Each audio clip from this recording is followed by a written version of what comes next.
June 1796. After his stunning victory at Lodi, Napoleon Bonaparte had become the name on every tongue in Europe. He was no longer a young, untested commander. He was now the conqueror of Italy. Under the blazing Lombard sun, the tricolour flag of the French Republic fluttered above the towers of northern Italy. The citizens of Milan, Brescia, and Pavia welcomed their liberators. But within weeks, they learned a harsh truth. Freedom had come with occupation. While French officials seized the properties of the church and the aristocracy, many Italians began to rebel. In Pavia, students and peasants rose up, attacking French garrisons. In Milan, crowds filled the squares, shouting, "Viva Italia!" Napoleon reacted immediately. The revolt was crushed within a single day, and he declared, "Liberty cannot exist without discipline." From Milan, Napoleon turned his attention to Mantua, the strongest Austrian fortress in northern Italy. Surrounded by rivers and marshland, Mantua was the key to central Italy. If Mantua fell, Austria would lose Lombardy. In early July, French guns opened fire. Day and night the bombardment thundered, but the ancient walls stood firm. Mud, smoke, and death hung heavy over the swamps of Mantua. Under the scorching sun, disease spread. The young soldiers of the Republic, once hailed as heroes in Milan, now sank knee-deep in filth and fever. Meanwhile, the Austrian Empire refused to yield. In Vienna, Emperor Francis II replaced Beaulieu with an old veteran, Dagobert von Wurmser, a commander seasoned in wars against the Turks and Prussians. He was given one order: relieve Mantua, drive Bonaparte from Italy. When word of the Austrian counter-offensive reached Milan, Napoleon stood at the palace window watching the sunset burn red across the sky. He knew the storm was coming. Mantua still stood, and the fate of his Italian campaign hung in the balance between glory and disaster. July 1796. The siege of Mantua begins. Napoleon Bonaparte, commanding more than 20,000 men, stands before one of the strongest fortresses in Europe, a city surrounded by rivers, swamps, and decaying summer fields. French cannons thunder day and night. The roar of artillery rolls across the wetlands, and powder smoke drifts like fog over the water. But the walls of Mantua stand unbroken, mocking the efforts of the young republic. Shells crash against the bastions, then sink harmlessly into the mud below. The marshes themselves become a silent enemy. The air grows thick with stench of mud, rot, and death. Malaria, dysentery, and exhaustion spread through the camps. At night, the sky burns with torchlight as army surgeons fight to save the fevered and the dying. In letters to Paris, Napoleon writes, "We are fighting not only the enemy, but the earth, the air, and death itself." Still, he endures. Though his ranks thin each day, he orders the bombardment to continue, determined to strangle Mantua with will and patience. Inside the fortress, the Austrians suffer no less. They're short of food, medicine, and hope. Surrounded by stagnant water and biting insects, the garrison watches helplessly as the cannon thunder echoes like drums of doom. Through the smoke and mire, Napoleon rides along the muddy trenches, his horse splattered, his uniform soaked with sweat. The soldiers look up at him, not as a distant general, but as a man who suffers beside them. He leans down and whispers, "Be patient, Mantua will fall." August 1796. Inside the swamps of Mantua, the French army is collapsing. Mud, fever, and endless rain have broken the spirit of those who once believed in glory. But just as Napoleon believes the enemy is spent, a shadow descends from the north, Dagobert von Wurmser. In Vienna, Emperor Francis II orders a full counter-offensive. 3 Austrian corps are united under Wurmser, an old general, seasoned and relentless, a man of the old wars. Over 50,000 soldiers march under the Imperial Eagle, nearly twice the strength of Napoleon's exhausted forces. Wurmser's plan is textbook perfection. 4 Austrian columns advancing from Tyrol, Trento, and Verona, converging on Lombardy to crush the French between them. Napoleon, with only 32,000 men, is scattered across dozen fronts, short of food, guns, and hope. On July 29th, the first clashes erupt around Brescia and Salo. Smoke rises over Lombard towns. Villagers flee as cannon fire thunders without pause. Napoleon is forced to abandon Mantua, leaving hundreds of wounded and several guns sinking in the mud.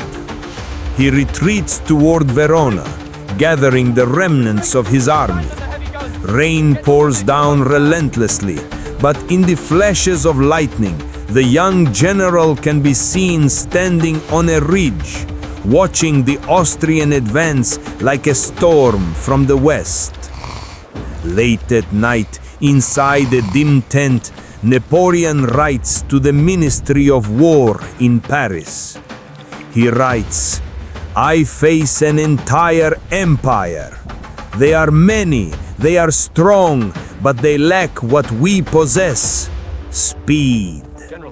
Then he conceives a desperate counterplan. He will not wait for Wurmser to strike. Instead, he will attack first, cutting the Austrian columns apart before they can unite. He declares, "We shall strike them one by one, like thunder breaking through a storm." At dawn, the rain subsides. Fog rolls across the Lombard plains. Drums begin to beat once more. The weary soldiers of the Republic, fresh from fever and hunger, now march toward a battle that will decide their survival. August 1796.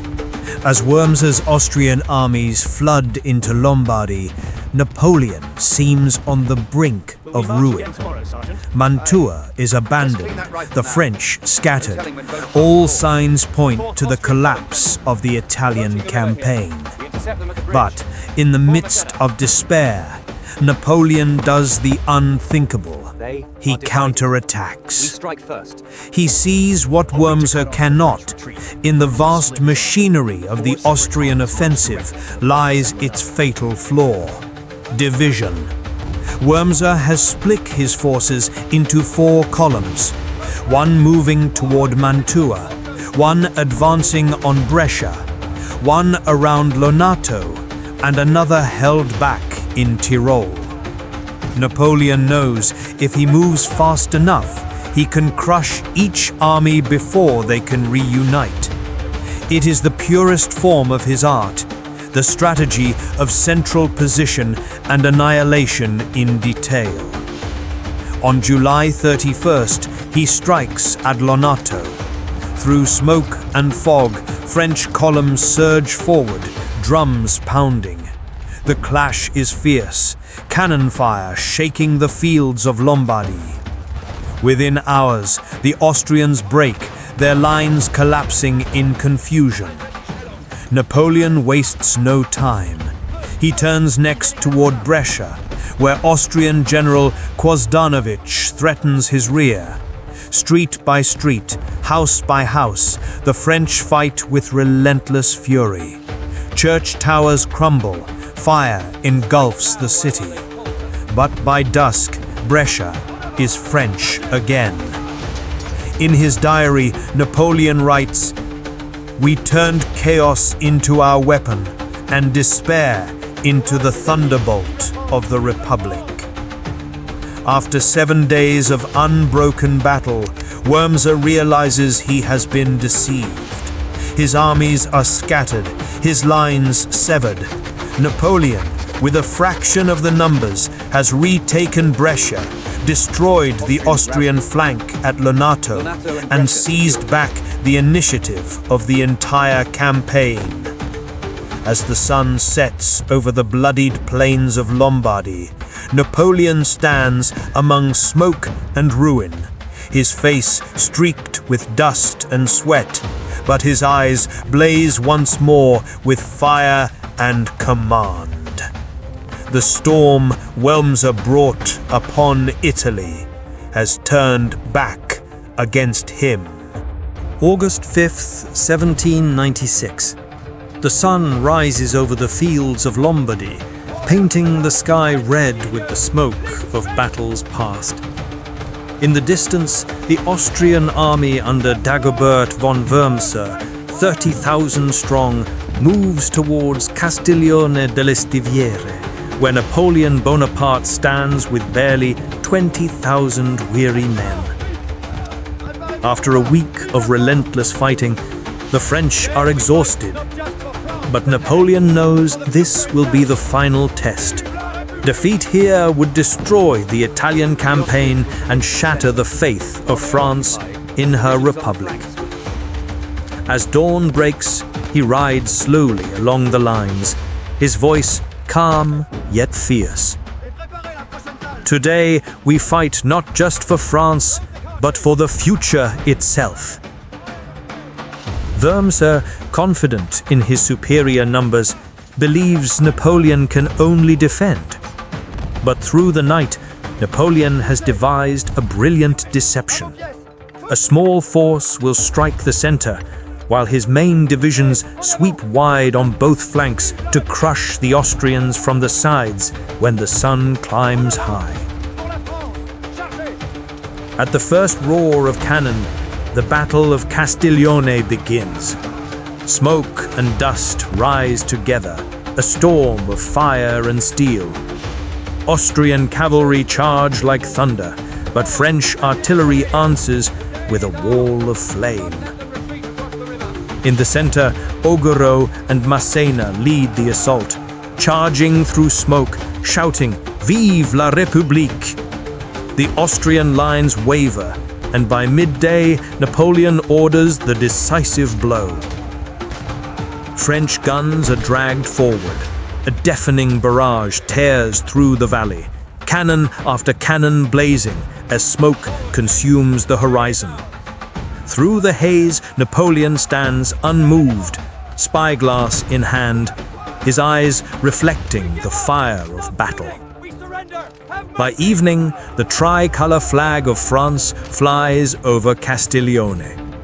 Wurmser retreats toward Mantua, leaving thousands dead and his cannons abandoned. Napoleon has paid dearly, but he has saved the Italian campaign. That night, in his field tent, Napoleon writes, "Today, the Republic has stood against the storm. Castiglione, where the honor of France was reborn in fire." Above the silent battlefield, the sky still glows with smoke, but among the ashes, the soldiers of the Republic smile. They know that from this day forward, The name Napoleon Bonaparte will no longer belong to a man, but to a legend.